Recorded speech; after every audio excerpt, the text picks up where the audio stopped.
Merci de rester fidèle au programme d'ITV. Bonsoir à toutes et à tous. Bienvenue dans le 1945 dans l'actualité. Ce soir, l'Assemblée nationale sénégalaise a procédé ce matin au vote du budget du ministère de l'Intérieur et par rapport au précédent exercice, une hausse de 17 milliards de francs CFA a été enregistrée. L'organisation de l'élection présidentielle et le renforcement des crédits destinés au programme de construction et d'équipement de l'administration territoriale sont passés par là. L'organisation de l'élection et le refus de la DGE de remettre des fiches de parrainage aux mandataires de Ousmane Sonko étaient au cœur des échanges. Dans l'actualité également, ouverture ce matin à Diamniadio du Forum international de Dakar sur la paix et la sécurité, l'Afrique des potentiels et des solutions face aux défis sécuritaires et à l'instabilité institutionnelle, thème de cette 9e édition. Le président Macky Sall, qui a ouvert les travaux, a évoqué la responsabilité des militaires sur l'instabilité institutionnelle en Afrique. En sport, Cheikh Tidiane Sabali a marqué le but le plus rapide du 21e siècle. Bambadjan de retour sur les pelouses après 3 mois d'absence. Et en Angleterre, Idrissa Gana Gueye et Everton ont été battus par Manchester United. Les détails dans le Tour d'Europe des Lions à suivre tout à l'heure. Et pour garder la forme, il est important de faire du sport, mais aussi de manger régulièrement des fruits et légumes. Et seulement, voilà, à Dakar, ces fruits et légumes coûtent de plus en plus cher. Et à Sandiniéry, le plus grand grossiste de fruits, où viennent s'approvisionner presque tous les vendeurs du pays, étouffent d'étroitesse, de taxes et de rareté des clients. C'est le sujet du dossier d'enquête de ce lundi à suivre en fin de journal.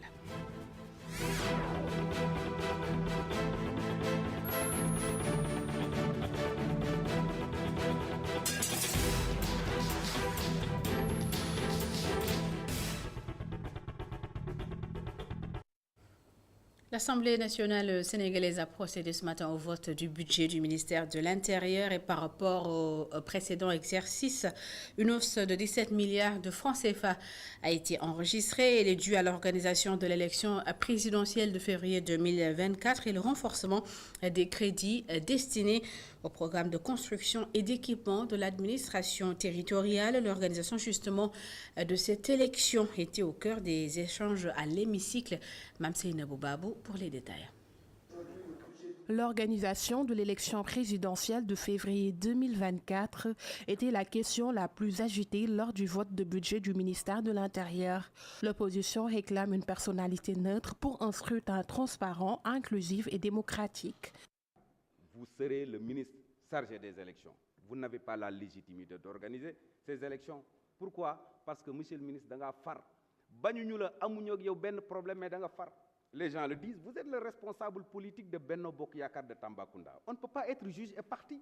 Si nous voulons des élections libres, transparentes et démocratiques, il faudra inéluctablement élire une personnalité neutre à la tête de ce ministère ou bien lui donner la possibilité d'organiser les élections comme l'avaient fait les prédécesseurs du président Macky Sall. Le ministre de l'Intérieur, Maître Sidiki Kaba, rassure et invite l'opposition à faire confiance à leurs représentants qui seront dans les bureaux de vote. Je voudrais rassurer les uns et les autres. Les élections qui seront organisées au Sénégal seront des élections transparentes. Vous le savez, et vous le savez, vous en avez la preuve. Ceux qui vont dans les centres de vote, ceux qui vont dans le bureau de vote, à 18h, quand ils sont assis, quand on commence le dépouillement, parce qu'il y a leurs représentants, il est clair que ce qui sort du bureau de vote, c'est ça qui est le verdict des urnes. Et quand on fait l'addition au niveau du centre, ce que nous avons, c'est ce qui est le verdict des urnes. Et cela respecté. La sécurité publique préoccupe également les parlementaires. Le nouveau ministre de l'Intérieur promet un renforcement ainsi que la construction de nouveaux commissariats de police à Dakar, ainsi que dans les zones reculées. Un autre sujet a dominé les débats à l'Assemblée nationale, le refus de la Direction générale des élections de remettre au mandataire d'Ousmane Sonko des fiches de parrainage. Un débat désormais clos selon le ministre de l'Intérieur car la Cour suprême et la CEDEAO ont tranché, toujours selon Maître Sidiki Kaba. Le Sénégal est un état de droit et aucun citoyen n'est exclu pour des raisons politiques. Je vous propose de l'écouter. On avait dit qu'on n'a pas voulu remettre des fichiers. Mais quelle en est-il? Mais c'est la Cour suprême qui a tranché. Vous voulez que je dise quoi d'autre? Mais tout le monde a entendu. On a dit la démocratie sénégalaise, l'État du Sénégal est un État violateur des droits. Mais là où on est parti, c'est la CEDEAO. Qu'a dit la CEDEAO? On a déjà tout entendu. Cet État est un État de droit. Et un État de droit, je vous ai dit, il fonctionne sur les principes de l'égalité, sur les principes de l'équité, sur les principes de la non-discrimination et de la non-aussi exclusion. C'est ça l'État du Sénégal. Et je voudrais vous dire les uns et les autres, soyons assurés d'une chose, toutes les conditions seront réunies pour que le Sénégal puisse continuer son chemin vers l'excellence de la démocratie. Et je vous remercie de votre attention. Et pendant ce temps, le Parti démocratique sénégalais a déposé ce matin à la Caisse des dépôts et consignations la caution de candidature de Karim Meïssa Wade, une caution payée grâce à la contribution de ses membres selon le mandataire du PDS, lequel a indiqué d'ailleurs dans la foulée le retour pour bientôt de leur candidat toujours en exil. Je vous propose d'écouter la déclaration de Abdoulaye Racine Kane. Il est au micro d'Amadou Bari. Nous venons ce matin de déposer la caution de la candidature de Karim Wade, ici à la Caisse des dépôts. Une caution dont nous avons le bonheur d'annoncer qu'elle a été constituée par les militants du PDS. D'abord, par la cotisation de leurs cartes de membres, la vente des cartes de membres, dont vous avez suivi les péripéties dans la presse. Et deuxièmement, par les contributions des femmes et des jeunes du PDS. Aucun dépôt de caution n'est accompagné d'un candidat. Ils envoient toujours une délégation de faire. Et je suis le mandataire qu'il a désigné en tant que trésorier du parti. Je viens déposer à son nom et ce n'est guère qu'une étape dans tout ce qui va suivre. Vous avez vu que le PDS est un parti organisé qui n'est pas à ses premières élections et que donc par conséquent n'aura pas de problème pour s'organiser par la suite. Le candidat Karim Wade, ne soyez pas pressé. Vous allez le voir très bientôt, comme vous avez vu sa caution. Karim Wade n'est pas un candidat comme les autres. Il n'est pas sorti de ce pays volontairement. Et son retour se fera de la meilleure manière possible. Ouverture ce matin à Diamniadio du Forum international de Dakar sur la paix et la sécurité, l'Afrique des potentiels et des solutions face aux défis sécuritaires et à l'instabilité institutionnelle. Thème de cette 9e édition, le président de la République qui a ouvert les travaux avec son homologue de la Mauritanie est revenu sur la responsabilité des militaires sur l'instabilité institutionnelle en Afrique. Macky Sall a aussi plaidé pour des changements au niveau du Conseil de sécurité de l'Organisation des Nations Unies. Explication Babacar Seck. Le 9e forum sur la paix et la sécurité en Afrique coïncide avec une instabilité institutionnelle qui agite le continent, d'où l'appel du président de la République pour un dialogue afin de permettre le développement économique et social de l'Afrique. Pourquoi tous les matins on nous annonce une mutinerie des militaires qui prennent une base ou qui vont libérer les prisonniers? Non, on ne peut pas développer l'Afrique dans ces conditions. En plus du coût humain et matériel, les conflits armés, on le sait, plombent totalement nos efforts sur la voie du développement économique et social. Et toutes ces perceptions contribuent à renchérir le crédit en Afrique. Parce qu'on va dire, non, mais là, vraiment, tous les jours, il y a des coups d'État. Comment allez-vous investir dans ces pays? Il est donc temps de faire taire les armes et de privilégier le dialogue pour le règlement des différends.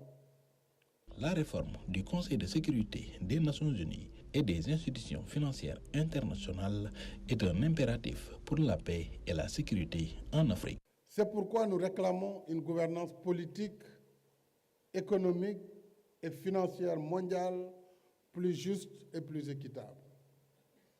Et je rappelle que parmi nos priorités figure, premièrement, la réforme du Conseil de sécurité des Nations Unies, vous l'avez rappelé, Monsieur le Président, et celle de l'architecture financière mondiale, y compris les institutions de Bretton Woods, Fonds monétaire et Banque mondiale, qui sont des institutions importantes héritée de la Seconde Guerre mondiale. Soit, il faut qu'elle soit plus représentative des réalités de notre temps. Pendant 2 jours, Diamniadio sera donc le centre des échanges sur la thématique de l'Afrique, des potentiels et des solutions face aux défis sécuritaires et à l'instabilité institutionnelle. Et pour une reconnaissance et une protection soutenue des droits fonciers locaux, une trentaine d'organisations paysannes de la société civile sénégalaise ainsi que des structures de recherche ont mis en place le cadre de réflexion et d'action sur le foncier au Sénégal. L'une des missions du CRAFS, promouvoir une meilleure gouvernance du foncier au Sénégal et pour identifier les problèmes auxquels les populations font face. Un atelier a été initié à Kaolack. Voici à ce propos les explications de Sidiba. Il est point focal de l'Observatoire sur le foncier au niveau du bassin arachidier. Nous pensons qu'avec la pression démographique, l'agrandissement des villes, il y a quelquefois conflit entre zones urbaines et zones rurales. Et l'empiètement des grandes villes sur les communes qui les ceinturent. Et on a aussi la problématique de l'avancée des terres salées. Et vous allez aujourd'hui au niveau de la région de Fatick, une bonne partie est gagnée par le sel. Au niveau de Kaolack aussi, idem. Kaffrine, on a souvent des conflits entre éleveurs et pasteurs. Et le problème avec les transhumants et le problème avec les pâturages.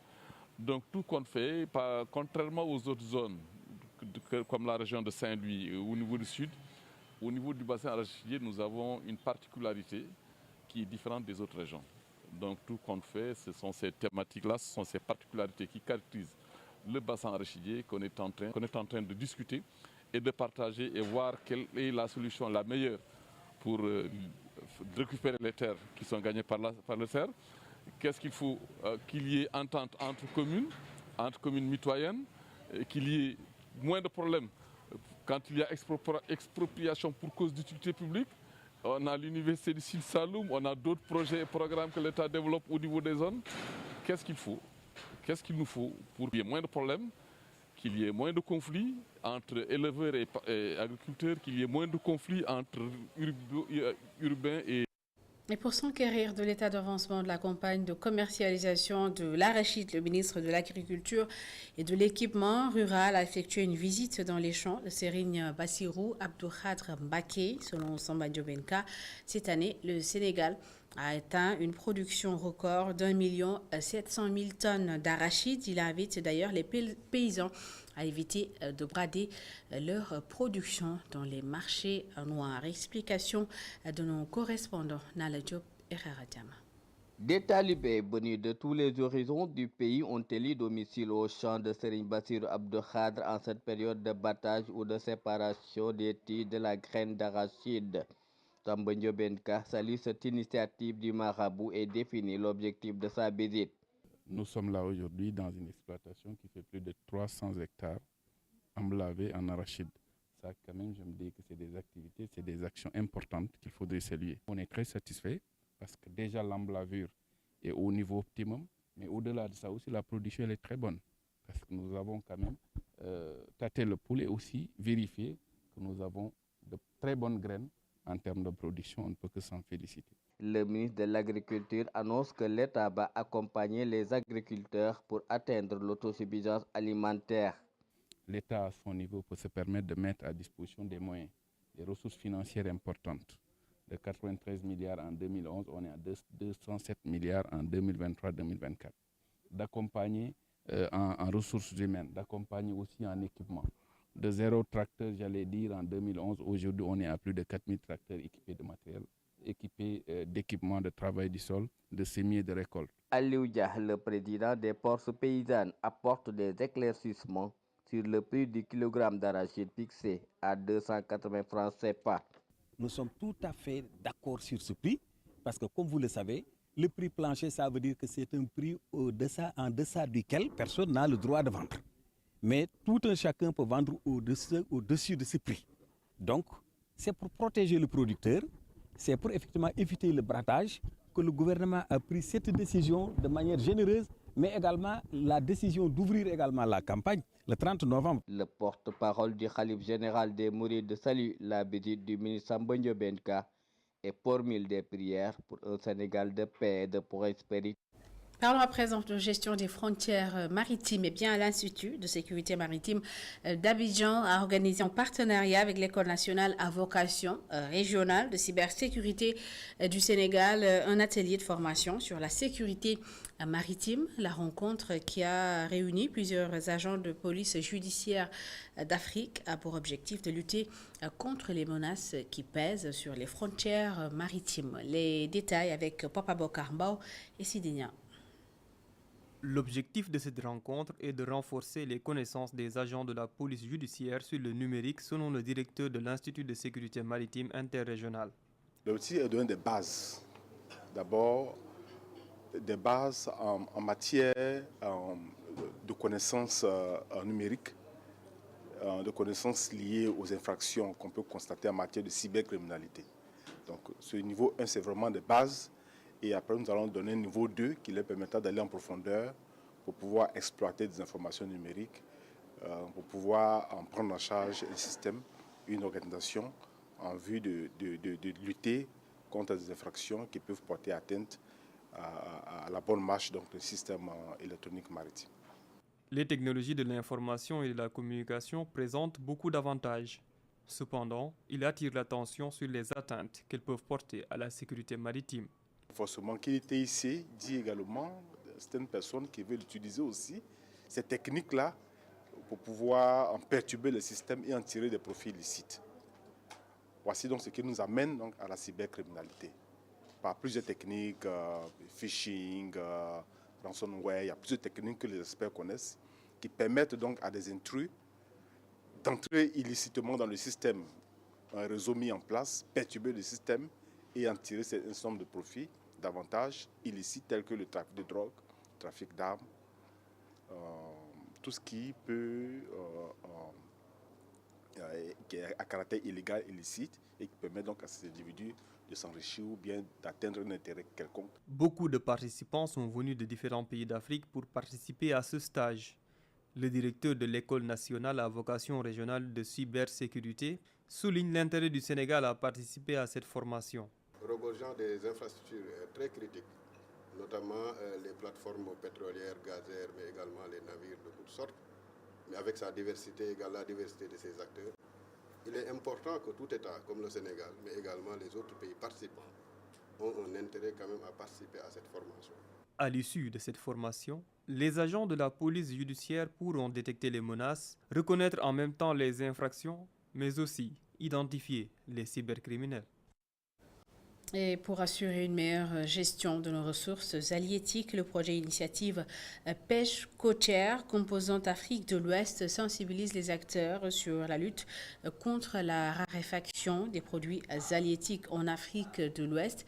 Et c'est dans ce cadre qu'il a initié un atelier national de formation des membres de l'administration et des organisations professionnelles en charge de la gestion des pêches. Sikou Diallo. Les stocks des produits halieutiques deviennent de plus en plus rares. Pour renforcer les institutions gouvernementales au niveau national et local en fonction de l'évolution des besoins en ressources halieutiques et lutter contre la raréfaction de la ressource à travers les principes de l'approche écosystémique des pêches, la FAO a organisé un atelier à Kaolack avec les acteurs de la pêche. On est en train de travailler à faire revenir globalement les ressources. C'est une approche globale qui gère toutes les composantes de l'écosystème. Il y a les composantes biotiques, mais il y a également les composantes abiotiques.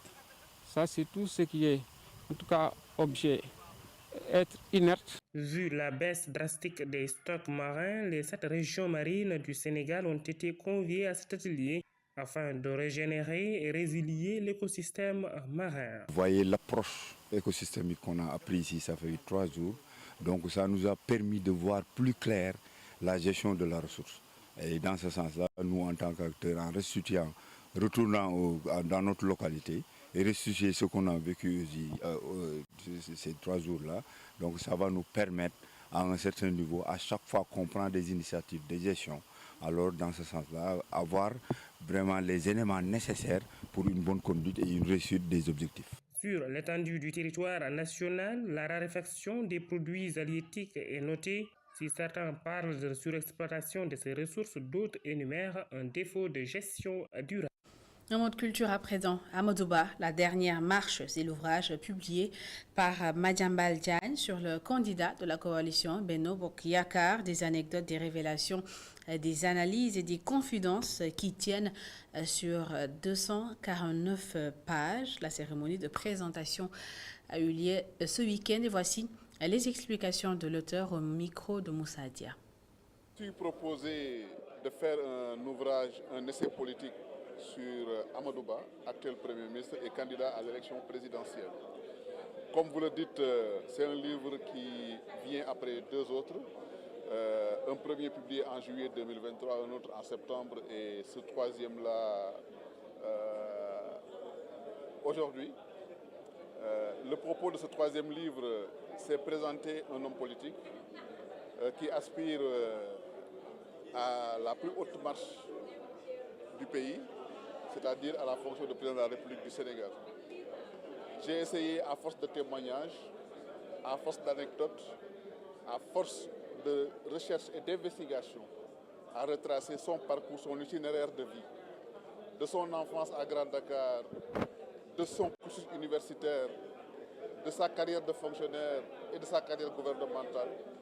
J'ai essayé de retracer cela avec des faits précis, avec des anecdotes sourcées, vérifiées et avec des témoignages de proches, de collaborateurs, d'amis, d'enfance, d'amis de la vie, mais aussi d'adversaires politiques et aussi de compagnons. C'est un travail journalistique qui a été fait et qui est livré à au public pour mieux cerner la dimension de l'homme, mais aussi il y a un volet qui explique ou qui présente les ambitions que Amadouba, candidat à la présidence de la République, peut avoir dans la gestion des affaires de l'État et quelles sont ses contraintes et quelles sont ses ambitions pour le Sénégal. Et cela, c'est en condensé la teneur de ce livre. Sport. Football Ligue 1 en France, Cheikh Tidiane Sabaly a marqué ce qu'on pourrait appeler le but le plus rapide du 21e siècle, marqué seulement à la 40e minute de jeu. Mais on retient dans ce match le retour de Bamba Dieng sur les pelouses après 3 mois d'absence. Henri Saivet, lui, est toujours efficace avec Pau FC en Angleterre. Idrissa Gana Gueye et Everton ont été battus par Manchester City. Le Tour d'Europe des Ligues. D'abord en France, Cheikh Tidiane Sabaly a inscrit un but matinal avec Metz après seulement 40 secondes. C'est le but le plus rapide du 21e siècle dans le championnat français. Lamine Camara était aussi titulaire, mais l'information principale reste le retour de Bamba Dieng sur les pelouses après 3 mois d'absence dû à des blessures. Clermont de Montréal s'incline à domicile face à Lens 3-0. De retour de blessure, Nampalys Mendy est entré à l'heure de jeu. Iliman Ndiaye était titulaire, Ismaïla Sarr est entré en jeu, mais Marseille n'a pu faire qu'un nul but partout face à Strasbourg. Aruna Sanganté était titulaire avec le Havre et Rassoul Ndiaye est sorti du banc, pas de but face à Nantes. En Ligue 2, le capitaine Henri Saivet a encore marqué avec Pau qui s'impose 2-1 face à la Saint-Etienne. Grenoble bat Rodez grâce à un but de Mamadou Diarra. Guingamp l'emporte 1-0 face à 3 du capitaine Abdoulaye Niakhat Ndiaye titulaire sur une passe décisive de Amadou Sagna. En Angleterre, Nicolas Jackson était titulaire avec Chelsea mais impuissant face à la puissance de Newcastle qui s'impose 4-1. Moussa Niakhaté et Nottingham Forest se sont battus jusqu'à la dernière seconde, mais c'est finalement Brighton qui s'impose 3-2 à l'extérieur. Et enfin, Idrissa Gana Gueye a disputé toutes les 90 minutes de Everton, battu par Manchester United 3-0.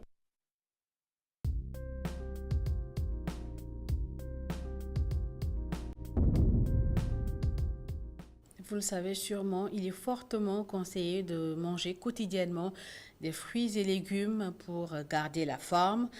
Mais seulement voilà, ces produits coûtent de plus en plus cher. Et à Dakar, Sandiniéry, le plus grand grossiste de fruits en plein centre-ville de la capitale, le marché, tout en couleur et tenu par des commerçants d'origine guinéenne, étouffe d'étroitesse, de taxes et de la rareté des clients. La conjoncture est passée par là. C'est le sujet d'enquête de ce lundi. Et il est signé Hassan Gueye et Barasowa. La rue a changé de nom, mais Sandiniéry est restée sur toutes les lèvres.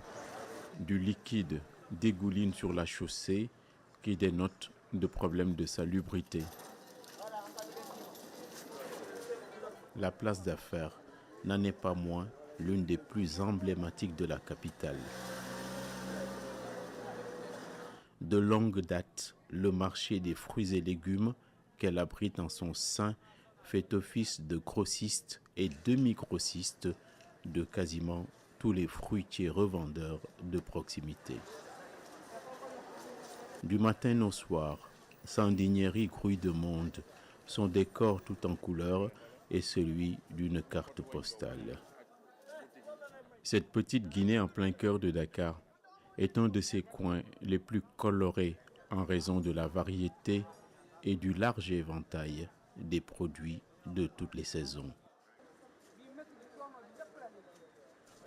Les étals débordent des boutiques, le trop-plein de marchandises se retrouve de plus en plus en plein air.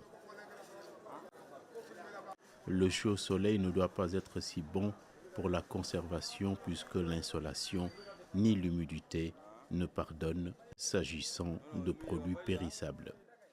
Mamadou Bassirouba est depuis 7 ans responsable du marché. Les pionniers lui ont transmis le flambeau sur un plateau.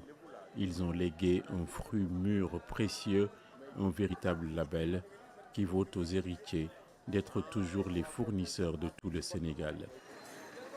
La grande animation quotidienne ne fait pas baisser la vigilance au point que les larrons en foire et autres faits divers deviennent les épluchures et les nouvelles habitudes.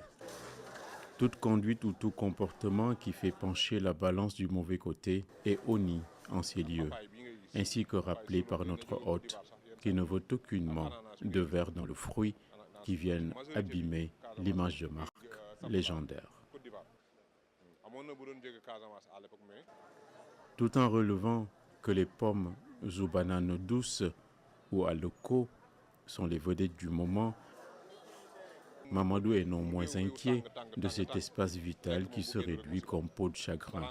Les occupants sont plus nombreux, les caisses et cajots sont plus gros, les charges s'alourdissent en même temps. Taxes, transport et coûts de l'électricité, il ne faut pas s'étonner que tout devienne plus cher.